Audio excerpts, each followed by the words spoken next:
आज सुबह एक लेख लिख रहा था फेसबुक के लिए। जब पूरा लेख लिख दिया, उसका टाइपिंग करेक्शन कर रहा था। टाइपिंग मुझे आती नहीं, पर करेक्शन कर रहा था। एडिट के बदले में डिलीट पे उंगली चली गई। सारा लेख समाप्त हो गया।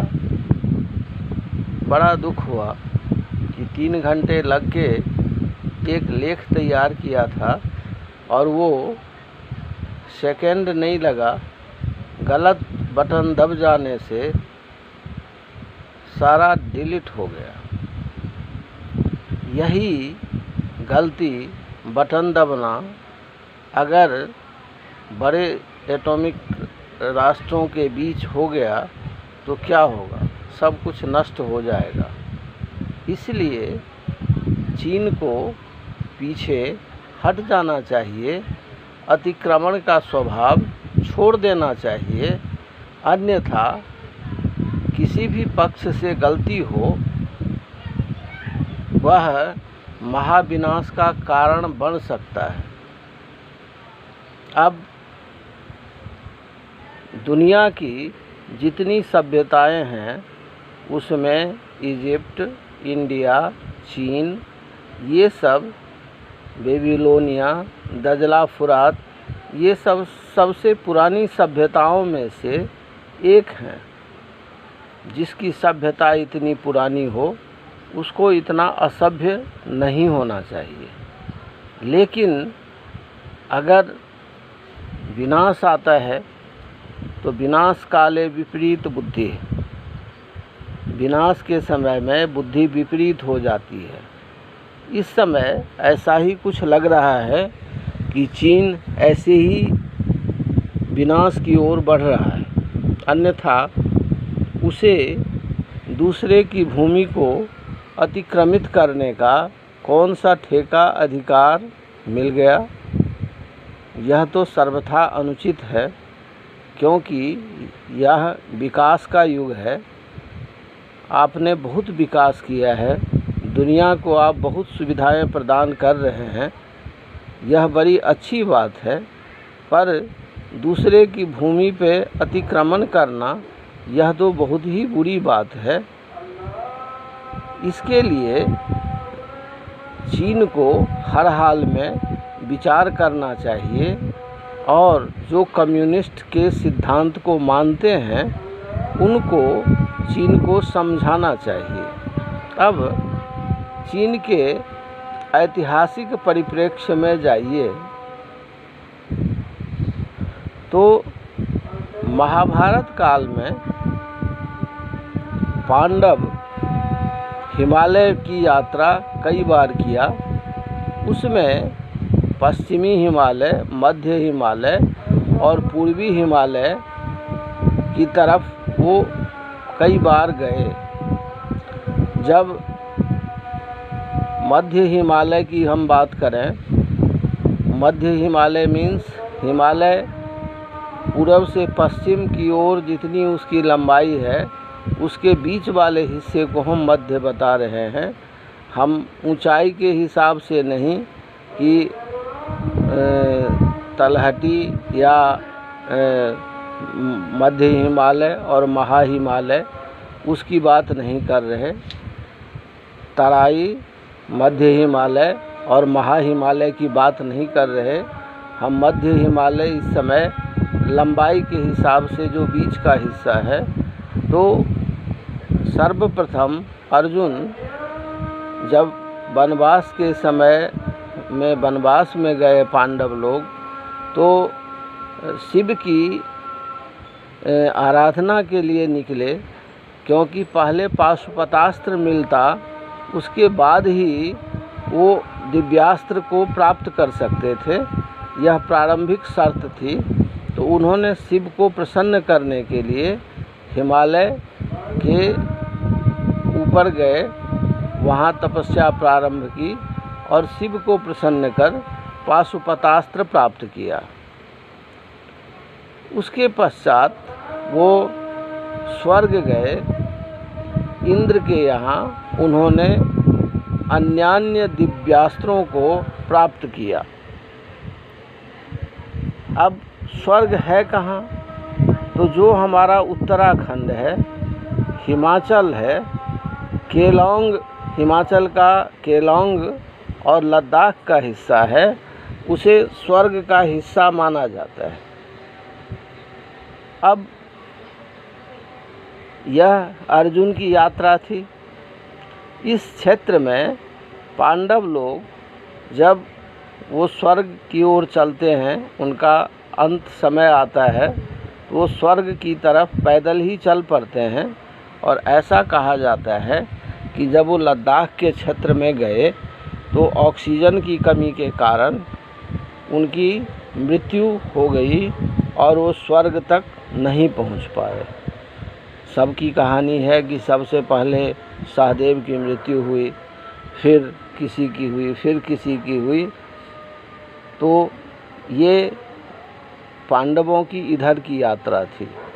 पूरब की तरफ पांडवों की यात्रा हुई। कब हुई? तो आप ये देखिए कि महाभारत युद्ध में आपने देखा होगा कि भगदत्त उसका हाथी था, जिसके हाथी का बल 10,000 हाथियों के बल के बराबर था। भगदत्त स्वयं भी बहुत प्रतापी राजा था। वो महाभारत युद्ध में भाग लिया हुआ था और भगदत्त के हाथी को अर्जुन के बाण ने मारा था। अर्जुन के बाण से मारा गया था। भगदत्त भी अर्जुन के हाथों परास्त हुआ था।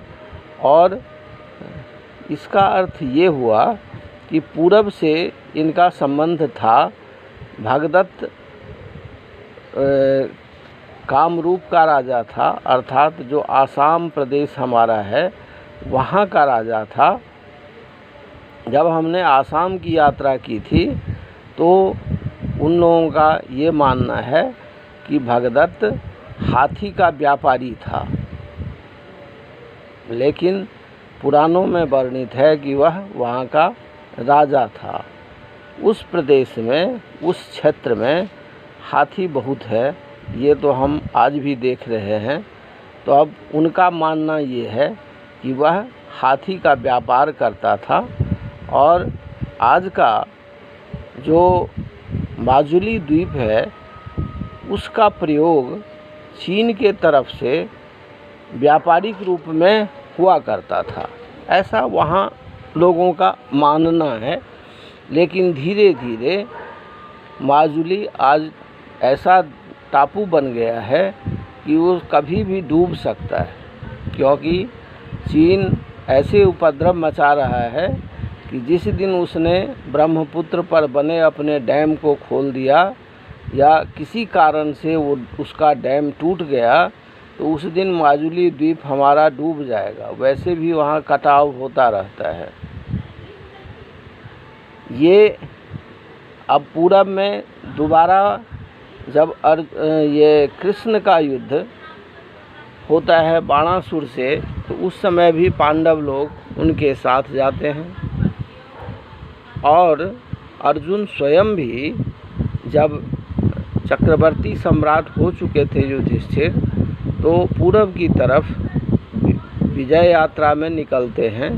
तो उन्होंने मणिपुर को अपने अधीन किया था और अरुणाचल होके चीन के राजा से युद्ध हुआ था उनका, अर्जुन का। अब यहाँ पे यह जानना ज़रूरी है कि वो जो चीन का राजा था उसको वरदान था कि अगर उसका सिर 2 घड़ी के भीतर ज़मीन पे गिर जाएगा तो वह पुनः जीवित हो जाएगा।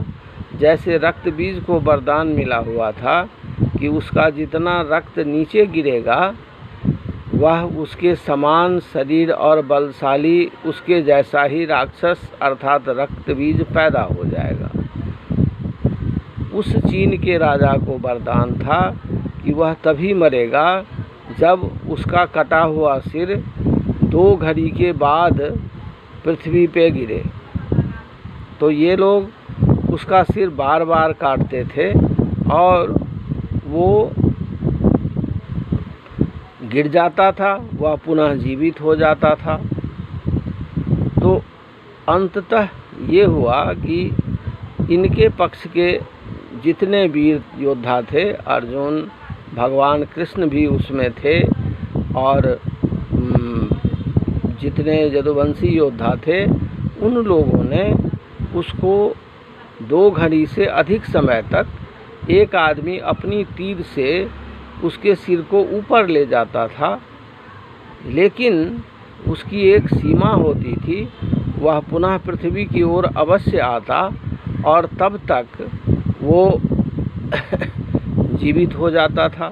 तो बाद में ये हुआ कि उसका सिर कटा, एक योद्धा ने तीर से उसको ऊपर रखा, जैसे ही वो नीचे गिरने लगा दूसरे योद्धा ने उसको तीर से ऊपर रखा, फिर तीसरे ने रखा। इस तरह 2 घड़ी से ज़्यादा की अवधि जब हो गई, उसके बाद उसका सिर नीचे गिरा और उसकी मृत्यु हो गई।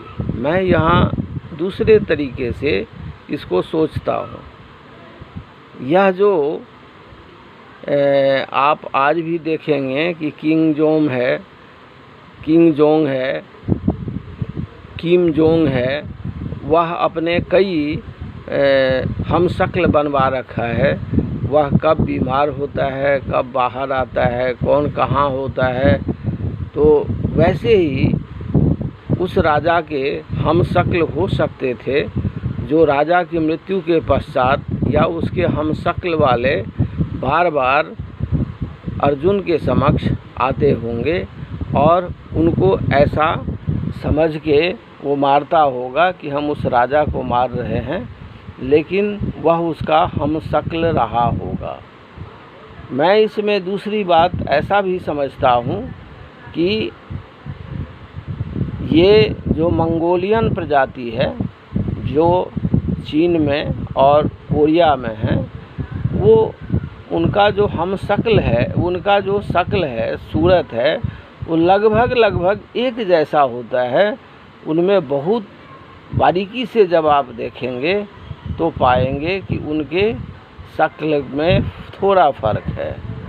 यह भी कारण हो सकता है। ये जो प्रजाति है, यह बहुत चालबाज प्रवृत्ति के लोग होते हैं। अपनी बातों पे कब मुकरेंगे कुछ कह पाना कठिन है। बड़े हठीले होते हैं और देश के प्रति और अपने राजा के प्रति या अपने नेता के प्रति बड़े ही डेडिकेटेड होते हैं। आप इसका अंदाज़ा यूँ लगा सकते हैं कि चीन की दीवार इसलिए खड़ी की गई थी कि उत्तर ध्रुव से आने वाली बर्फीली हवा चीन की ज़मीन को बंजर बना रहा था, जिसको बचाने के लिए वहाँ के राजा ने चीन की दीवार बनवाई। अब सोच लीजिए, इतनी ऊंची दीवार जो हवा को आने से रोक सकती है, उसमें कितने लोग लगे होंगे, उसमें ठंड से या निर्माण के समय कितने लोग मरे होंगे। फिर भी उस ज़माने में, जिस ज़माने में इतनी सुविधाएं नहीं थी, विज्ञान इतना डेवलप नहीं था, उस ज़माने में वह महान आश्चर्यों में से चीन का दीवार एक आश्चर्य है, वह बना। ये इनका डेडिकेशन है। और 70 के दशक में ऐसा चीन का मानना था कि जहाँ पर चीनी है वो चीन है, और जहाँ चीन है वहाँ चीनी है, अर्थात और पृथ्वी के भूमि के हिस्से को वो अपने जनसंख्या के आधार से नाप रहे थे, और वो हर वर्ष कुछ न कुछ भूमि तब भी लोगों का, पड़ोसियों का हड़प कर जाते थे। ये 48 के बाद से ही उन्होंने शुरू कर दिया था, जब वो आज़ाद हुए उसके बाद से ही शुरू कर दिया था। और सबसे पहले उन्होंने तिब्बत को हड़पा, फिर 62 में हमारी ज़मीन को हड़पा, अपने अन्य पड़ोसी देशों के ज़मीन को हड़पा। वो इसलिए हड़प रहे थे कि उनका एक सिद्धांत होता है कि चाहे तो आदमी कम हो जाए या उतनी ज़मीन हमें मिल जाए। बात एक ही है कि अगर वहाँ की आबादी आज 2 अरब हो जाए तो शायद उसकी कोशिश ये होगी कि वो सारी दुनिया को हड़प जाए, क्योंकि 2 अरब है वो, और नहीं तो उसकी कोशिश होगी कि अगर 1 अरब 40 लाख या 1 अरब 45 करोड़ लोग अगर हैं और वो ज़मीन कम पड़ रही है तो उस हिसाब से हड़प लिया जाए, और वो हड़प रहे हैं, हठीले हैं, पीछे नहीं हटेंगे, आदमी को कटवा देंगे, मरवा देंगे तो भी उनका भूमि पे भार कम हो गया। उनकी जो भूमि है उस पे जनसंख्या और भूमि का अनुपात बैलेंस हो गया। तो उससे कैसे निपटा जाए, तो उसका एक ही तरीका है कि विश्व के सारे देश इकट्ठे हों, चीन को समझावें कि भैया 1948 में जो तुम्हारी स्थिति थी तुम उसी स्थिति में लौटो, अपने जनसंख्या को कैसे नियंत्रित करोगे वो तुम जानो, पर दूसरे की भूमि को मत हड़पो।